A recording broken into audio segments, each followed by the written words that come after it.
Ayant déjà été président de la République et ne souhaitant pas se représenter, François Hollande se considère comme un homme d'expérience libre de tout calcul politique. C'est dans cet état d'esprit qu'il a écrit son dernier livre, Affronter, édition Stock, afin d'alerter les Français sur la gravité des choix qui les attendent, d'après la 4e de couverture. Parlant sans filtre et sans langue de bois, quitte à vanner le Premier ministre Jean Castex en direct, l'ancien dirigeant est revenu sur son mandat dans les colonnes de Nice Matin, quelques mois avant les élections présidentielles. Dans les premières pages de son livre Affronter, François Hollande étrille une bonne partie de la classe politique, multipliant les remarques acerbes sur les personnalités politiques de sa famille ou pas.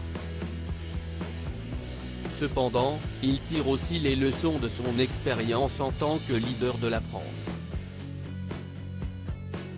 S'il pouvait refaire son quinquennat, quelle erreur éviterait-il de commettre, lui demande Nice Matin.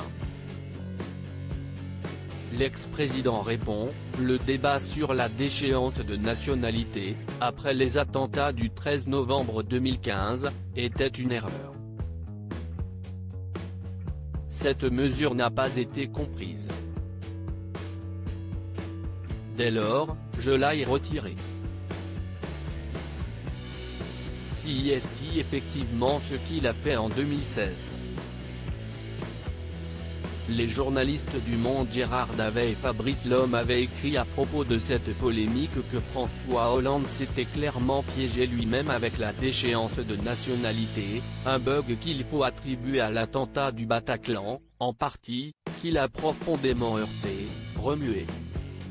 Il précise, il nous a dit ensuite qu'il pensait que la France était sur le point de basculer, et qu'il devait donner des gages à la droite.